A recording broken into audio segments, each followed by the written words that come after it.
decided to go that route, and it was like the start of having heel champions as long as the heels meant money. Exactly. Before that, you had a lot of boring NWA champions. Some of them I Who thought. says was a great wrestler? It was boring as hell. How about Whipper Watson? Yeah, Whipper. A nice guy. Yeah, Wonderful guy. Well, he put you to sleep. Exactly. Bill Pat Hutton. O'Connor in his prime, prior to wrestling Rogers, when he became the champion, and Rogers was the U.S. champion, and they built this thing for a year. Yeah, yeah. I mean, everybody, it's like, I equate a lot of wrestling today with like guys that want to go out with a girl, and they've been trying to get this girl forever. Oh God, I want her so bad. I want her, I want her, I want her, I want her. And they wine and dine her, and and they take her to a concert. They pay $10 to park, and $50 to get in, and they bought a half a gram of blow, and she snorted that up, and now they're out, and she wants more. I want to meet the girls. You're up in the back of the building somewhere. That's your seat, and you get her home, and you have sex, and it's done in 30 seconds. Like, what's the matter? That was all big, huge build up for what? Yeah. 30 seconds. So to me, wrestling promotions come too quick. He says 20 seconds. And you see me work. But wrestling promotions have they don't want to build anything. They always think I need the ratings right now. I need this right. TNA is a great example. Holy Christ. TNA is a huge example of that. Horrible. A bad booking, wonderful stars, tremendous athletes, a gigantically terrible booking. But they built that for a year. Yeah, long time. Where Rogers would come out, challenge him, and get in his face. Rogers would be doing something to somebody in the ring. O'Connor one time was standing by me at the Marigold Arena, and he was watching the match in the ring. Little did I know he was looking for his spot, because he was to come in and make the save against Rogers. Wouldn't let the poor guy out of the leg lock and stuff. They built that and built that and built that and built that. O'Connor was a very good technical wrestler at that time, a tremendous technical wrestler. When they told him he was going to drop the belt, he was not a happy camper. That's probably one of the most famous matches that people equate from the Golden Age, because it's on all of those Golden Age wrestling videotapes and DVDs and all that stuff. It was one of Rogers' worst matches. Yeah, wasn't that great? It was a terrible match. Yeah, it wasn't good. Because O'Connor didn't want to cooperate. Yeah. He didn't want to work with the program. Yeah. If you could possibly see stuff of him and Dickie Steinborn, or some of these other guys that he worked with, him and Johnny Valentine, my God, That was epic. Yeah, that epic. was- You talked about earlier, Pete, about how these guys changed back and forth. Valentine was a gigantic heel here. People hated him. Oh yeah. Hated him, spit at him. When he worked Buddy Rogers, he was the baby face. He couldn't out-heel Rogers. And he tried. And he could not, because he didn't change his wrestling style. Were you there for that match? Yeah. Where Rogers was hung up in those ropes? And Yeah. That beautiful picture of him upside down, Yeah. bleeding like a Yeah. sieve. Next time you see that picture, look for the V he carved in his forehead. That was another thing Rogers would do. He was working a program with you. When it's time to do the blow-off and get the juice for you, he would carve your initial in his forehead. And you'll see upside down. See the V. You'll still see him hanging in the ropes upside down with a V in his forehead. And that was a regular thing that he would do. Absolutely. Wow. Yeah. That's why he wasn't well liked in the industry by a lot of people. All right. Oh, he carved it in his head, not yours. It wasn't like Eddie Farhat, the Sheik, who had no problem carving anything into your head. Yeah. Now, you mentioned Luthez before, you mentioned the Sheik. I found a little interesting story. I don't know if anybody actually remembers hearing about this. Supposedly, this is what happened. Sheik was booked to wrestle Thez here in Chicago. Right. And Thez, as you pointed out, a very straightforward kind of And a wrestler. wonderful guy. Right. A really nice Wonderful guy. He wasn't the biggest fan of gimmick wrestlers. Gimmicks. So, as the story goes, Sheik knew this, and so in an effort to protect himself, he ran out of the ring and hid under a bus and wouldn't come out from under the bus. Well, what happened was, and what actually happened, and I was going to ask you if this was in your little notes. It was, yes. They battled out of the ring. And I don't know if it was him and Sez, but it certainly could have been. Okay. They battled out of the ring and out of the front door of the amphitheater. And here's Halstead Street. And by main event time, in front of the amphitheater is packed, 2 abreast, with buses, all the way up and down the street, and other buses going up and down because it was a big, huge main drag. They wrestled out of the front door into the street, and the Sheik started slamming him up against buses, and he would let Fez do that to him through too. That was a huge story in Chicago because some of the buses were going by. At least the ones that the Sheik got tossed into. Fantastic. The Sheik, you could go stories for days. Let's see AJ Styles work that spot. Work that Yeah. spot. Dodging What a the joke buses. they turned him into. Oh God, Oh, I Lord know, in heaven. man. That guy could be he should be their The top guy they founded the company on. Yeah. They couldn't bury him deeper in the head. Yeah. Thank What? you, Jeff Jarrett. Yeah. What is everybody's experiences with Sheik? My experiences only with the Sheik have been through video, obviously, and I read his obituary in the Wrestling Observer, and it really went into great detail about who the man was and what he did for wrestling. In that he was probably the last person ever that everybody believed in. Yes. That everybody believed that if you encountered him on the street, You're he in would trouble. kill you.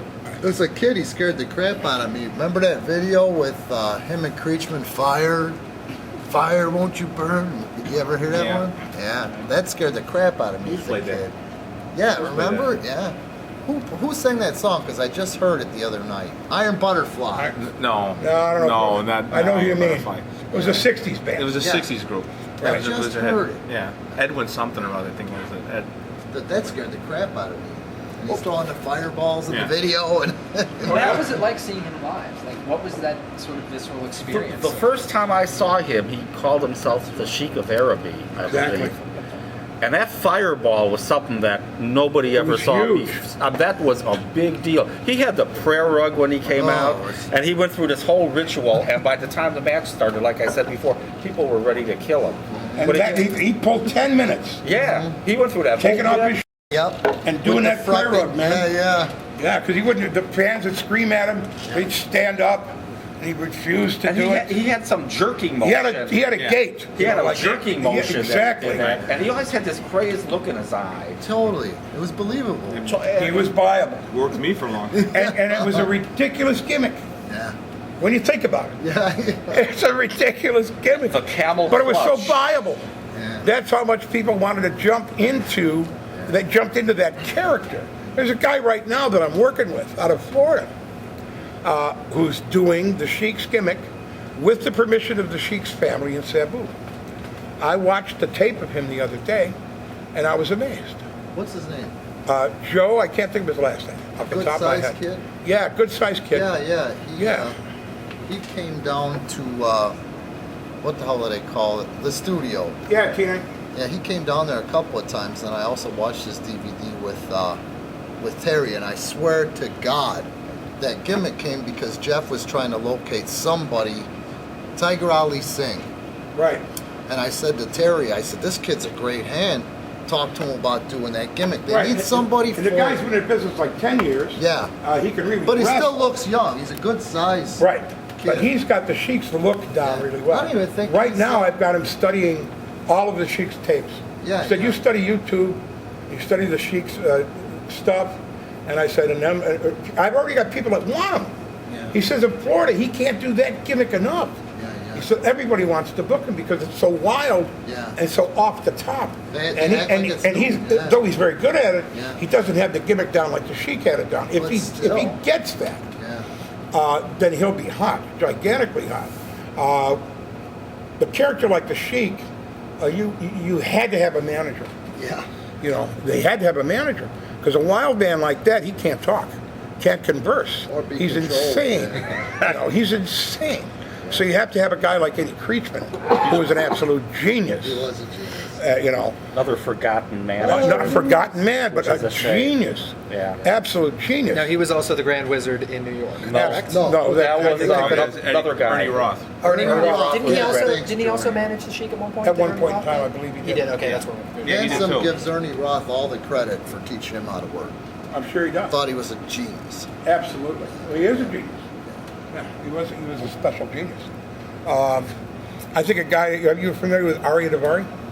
Yeah, Yes. the kid Yeah. brother Yeah, of, your kid brother of Sean. Right. Yeah. I'd like to take, I was running this through in my head the other day, I'm going to ask you. I'm thinking of taking him and putting him with the Sheik as his manager. Sure. Number one, the kid dresses up beautifully. Yeah, And they he can does. talk Farsi real well. Works the manager thing. He speaks Arabic, for God's Yeah. sakes. And I think that's going to be a real winning Major. combination if this kid has his head on straight and follows what people are telling him about what to do with his gimmick. Sure. But back then, the Sheik of Arabi came out with a slave girl, That's right. a harem girl. I saw Came out with a pictures. harem I never girl. saw it, but I saw pictures. Right, came out with a harem Magazines, girl. yeah. I remember, trying to say, was it Comiskey Park that he worked? Did he work the same night that Rogers worked? I believe I he know was that the was the night night that Bruno lifted Haystack Calhoun off his feet. Wasn't it that same night? I don't think it was that night. I could be wrong. But, Could have swore it was at Comiskey Park. Who was the heel in that match with Calhoun and Ah, Bruno? who knows? Calhoun was horrible. he was the biggest He was a piece bleeding of garbage. shit. Terrible. One of the biggest over promoted people that I Sure. I have nothing good to say about the man. Sure. He was the Andre the Giant of his He was a time. big guy. He was a Yeah. gimmick. That's all he did. But he was, yeah, he was a complete You know, he was so big I mean, that I don't people know just if he was- saw him because he was just an But getting back, oddity. An oddity. just getting back to the Sheik for a second, he was one of the first wrestlers that I saw in which the women in the crowd were literally crying after he threw that fireball at Oh, them. Oh, God, yeah. They got so Unbelievable. emotionally worked up, they were literally in tears. And the wrestler in the ring sold it, just rolling around, you know, with his eyes and everything. Just Oh, a man. tremendous job. And these Everybody people were come like, out to they carry weren't mad. They were like so upset what he did. You know, this guy's blinded for life. And he's still walking around, running around that ring, doing Yeah. that crazy gait, Yeah. acting like the wildest thing in the world. He's reacting to stuff that's not there. Yeah, he keep going like Yeah, this. and I mean, all of the stuff unseen that he forces. did. Yeah. Unseen forces Yeah, making yeah. him do this. Another guy that used to He get throw that fire too while you're on it. Yeah. And it felt in one motion. He had Well the smooth. flash paper and the gimmick, and he was so good at it. He would just, you know, he Exactly. wouldn't have to light it, though. He'd one-hand it right into Yeah. the guy. Oh yeah, if you knew how to do it, it was a hell of a gimmick. I tried that. Weinderoff was great at that. He rolled one up me He one used to do a time. fireball too. Yeah, he rolled one up me one time. My eyebrows were gone, my mustache. But he rolled a big one up there. He rolled a huge wad of crap in that, Oh God. in that flash paper. You know. You ever see like Sheik? I mean, I've never seen anybody do it in one motion. And He was Luce would good. say, and Creature would say, "Where does it come from?" And it would be like he got it from wherever the Exactly. hell. You know? Right. Because he was an artist Yeah. at his craft. Yeah. He was an artist of making that appear out of nowhere. Like Bruiser was an artist with his punches. I mean, you look at Victor Bruiser, you would never think of him in any way as an artist. But he was. Yeah. He was an artist. The one man. Angelo Papa was an artist. All these guys we talk about from that era, these people were artists. That's why they got to where they were and were on a nationally televised show that went from coast to coast on that Dumont network and such. These guys were the stars of their day, and I'm sure, of course, you're not smart, but back then, you know, there were outlaw promotions. I would imagine there may have been outlaw promotions somewhere, you know, and that's what you probably tried to work up from to get there, you know. Same world, different time. You know, another wild man was Pampero Firpo. Unbelievable. Wild people bull were at a s- pompous. The people were scared to death Yeah. of He him. was a shrimp too. He was A little shrimp. guy. But the hair alone. Yeah. I mean, the hair alone. The hair is was a bigger Remember big- than with him. the jumping? I'm Yeah. like, how is this guy going to work after all that Yeah. jumping? Yeah. You know? He was just a ball of He was in fire. the AWA in the 70s for a while, I believe. Yeah, Was he? Yeah, he Yeah. came around. It is I, Pampero Firpo. He did- Oh, man. He did some shots for the Bruiser too, Oh, he did? Yeah. which was on loan from the Sheik. Sheik Yeah. let him come down. At the Civic Center. I Yeah. remember that. Didn't He he? was He appeared scary. on Burns TV too, didn't he? Yeah, he was. I saw him at the amphitheater. Yeah. Yeah, he had a short run, but Yeah. he was a scary guy too. It was a novel. It was like almost like a novelty for because you get the same card every month almost. You know. Yeah. The guy that Larry Henning, Lars Anderson. the guy that and scared the all hell those out of me guys. when I was little was Mad Dog Vachon. Holy shit! Oh, right? Maurice Mad Dog Vachon. He was Right. you talk about a little The guy. promos. He was a little guy, but he would come out there with his Oh. the way he'd stomp. And I remember some kid took a picture of him, and he grabbed a camera and just smashed it to bits, and this kid was crying. And then somebody came up to him and gave him a few bucks, but he scared the hell out of me. Yeah, He- he was scary. He was a scary He went guy. alone. And then when they brought his brother Paul into the Paul picture, it was the like, Butcher. oh God, there's a bigger one. Yeah. Yeah, big one. But those guys, like you said, just walking into the ring, you were afraid of them. Sure. And not too many fans went up to him. You know what I mean? No. They They wouldn't dare. Wouldn't dare run in. It's not on like a now match where like they punch that. you out. The fans played a big shot. They're part of the show. In those days, you stayed away from the Mad Dog. Exactly. Absolutely. One thing I found interesting about the Mad Dog, I think, compared to a lot of the other sort of wild men of wrestling, was that he could also talk. Oh, Exactly. phenomenal. I found out, apparently, I don't know if this is when he was still in Montreal, but apparently he used to buy TV time before big matches and talk himself up while degrading his opponent before the big match. Just like weeks before the show would happen, he would buy his own TV time to I wouldn't promote imagine himself. he'd have to buy it because it was such a believable character. They Right. probably comped it to him. Okay. Yeah. You know. Okay. Well, even if he did buy it, what a great, but the fact that Yeah. he did it, What a return for your money. I mean, Yeah. the fact that Business, it was yeah. it was sort of one of those forward-thinking things that he went and did this and made himself so infinitely valuable. Yeah. And apparently, I also found out, even though he was known as a brawler, he had an amazing amateur background. Yes. Yeah. He was in the Olympics at one point. I believe. 48, I think. Okay. Doesn't Yeah. always In the talk 48 about him in his Olympics, he book? was Yeah. he was an alternate that didn't make it. Okay. He was supposed to be there, but he never Doesn't never always made talk it. about him and Baron actually being able to shoot in his book. Baron can does, shoot too. I think Baron and Mad Dog he puts over as legitimately tough guys. Yes, that's a tough guy. Yeah, he can shoot. Supposedly, it said Or he could have. it said that Vachon actually left the Montreal territory, promoted at the time by a guy by the name of Eddie Quinn, who actually promoted in Chicago for a while. was that because he put out the guy's eye at the bar? No, actually, he was afraid. Quinn was afraid that because of his amateur background, he would shoot on Yvonne Robert, who was his big draw at the time, who was more the entertainment portion.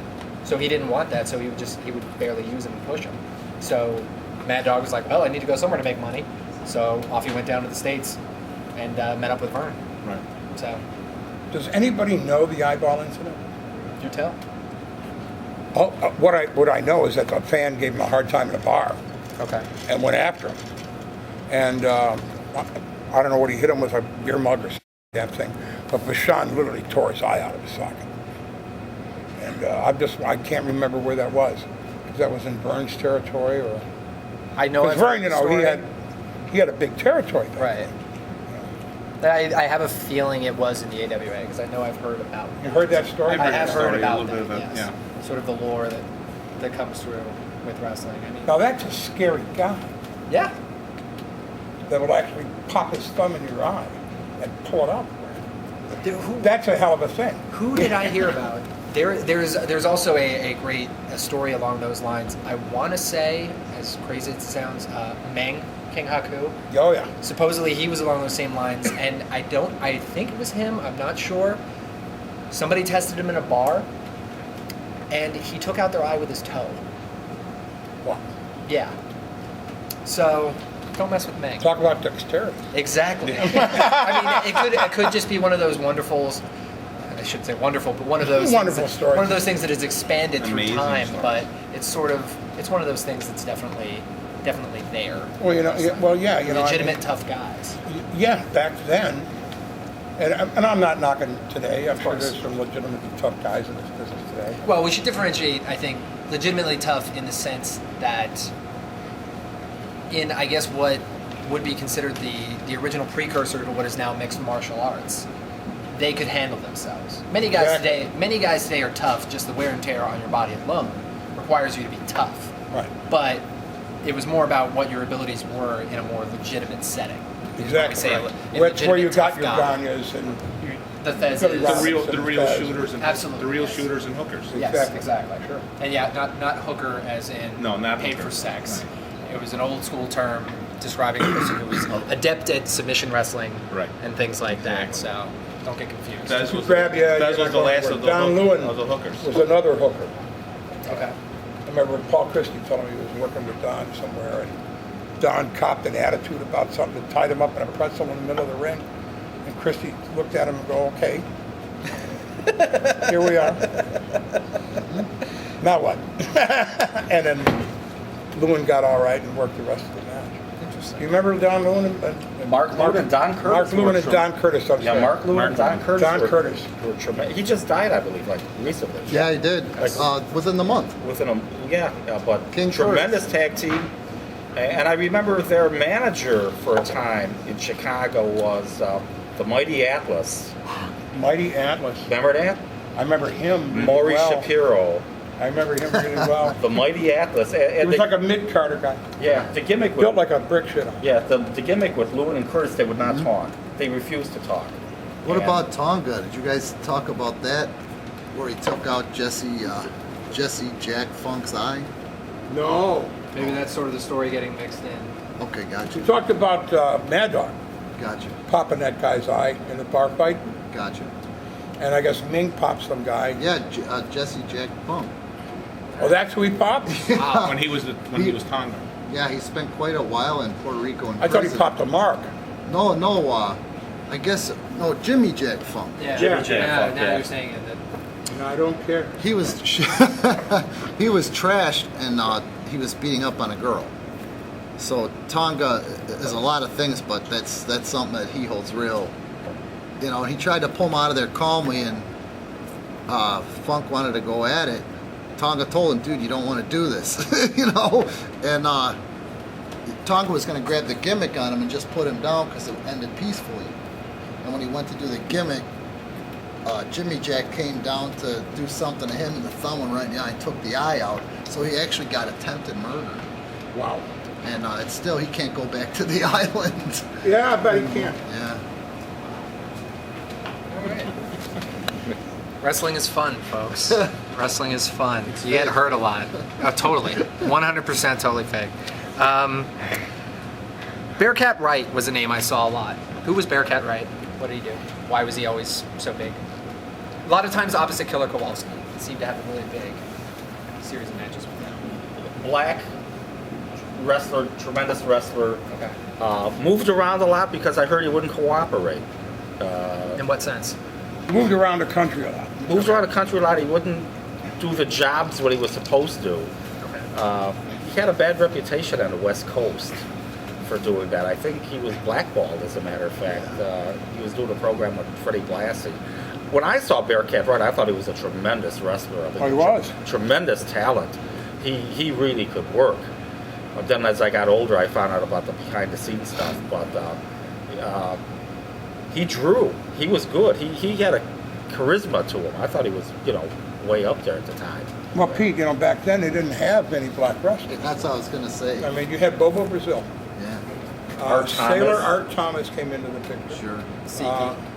You had Sweet Daddy Siki and Bearcat Wright. And they were a Dory tag team. Dixon. That was about it. Yeah, but he wasn't here. No. He wasn't around here. Yeah. I'm talking about here Yeah. in Chicago. That was it. Bobo Brazil was not here a lot. Prince Poland's. Right, Prince Pullins came in, yeah, but he was a jobber. Yeah. Yeah. Calvin Prince. Calvin Pullins. Prince Pullins, wonderful kid. He was a job. Bearcat Wright, Sweet Daddy Siki were on top. Yeah. And when a guy like Bobo came in, he was on top. I think probably the reason they sent him to Kowalski was because of his size. He was a very big man. Mm-hmm. Big, tall, lanky, black guy. Bald. Right, good body. Yeah. Yeah. Very athletic. I can't see him screwing around with Kowalski. Kowalski was a big man. Yes, he was. Yes. Tore Yukon Eric's ear out. That he did. That he did. One question I sort of just had, as Pete, as you sort of got more into experiencing things more in a backstage sense, and also Joe as sort of a man there as part of the athletic commission, and Ed as well. Just looking at this, a lot of the results at the time, it appeared Fred Kohler, who ran primarily out of the amphitheater, seemed to be very connected to the Northeast in the old Triple WF, he had a lot of guys like San Martino, Haystacks Calhoun, Lou Albano, and obviously used Buddy Rogers quite a bit. And I know in the match in 1960 with Buddy Rogers and Pat O'Connor, it's sort of seen as that ended the golden age, as O'Connor sort of was under the thumb of McMahon Sr. at the time, and that sort of led to his breaking off from the NWA and things like that. What was sort of... You felt Rogers was under his thumb? Well, Rogers was very connected to Vince Sr. Very connected. Very connected. No, I shouldn't say under the thumb, that's true. He was Very certainly not connected under there. his thumb. Very connected there and understood, and he went basically from there to dropping the title to Bruno. Right. That was all he was there for. Right. So, I was just curious as to, like, what was sort of the sense of the... I mean, maybe there wasn't, just because of the way things worked at the time. What was sort of the sense of the fans of how things were politically at the time? And also, like, I don't know if you got any sense of that as what you saw, from what you saw? Got no sense of it at all. No, I didn't. I was a little kid This at the time. business was closed. Yeah. Right. Yeah. Closed. I didn't get anything of that at all. Right. There was no sharing of secrets. None, Okay. zero, zip, nada. What I found out later on, there is an interview tape out there with Bobby Davis. That was shot not too long ago, because it was out in California. And Bobby Davis goes through Buddy Rogers and his history and his time with him and all of that. After Rogers won the belt, Rogers started to have heart problems. And I believe they became serious. So Rogers was going to have to go anyway and get out. Rogers was the hottest thing the NWA had at the time. And they took the belt off of him. Was it in Montreal with Lou Thesz, or I thought they. where was it with Lou Thesz? It was in Montreal, I Yeah. do believe, with Lou Thesz. Yeah. Yeah. Again, one of those disputed Yeah, one of title those wins. disputed things, right? Right. Because some of the promoters in the NWA didn't want him to lose the belt. They didn't care about his heart condition.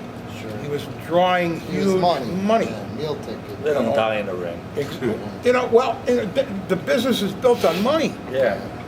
This is not just for giggles. This is for, all the marbles.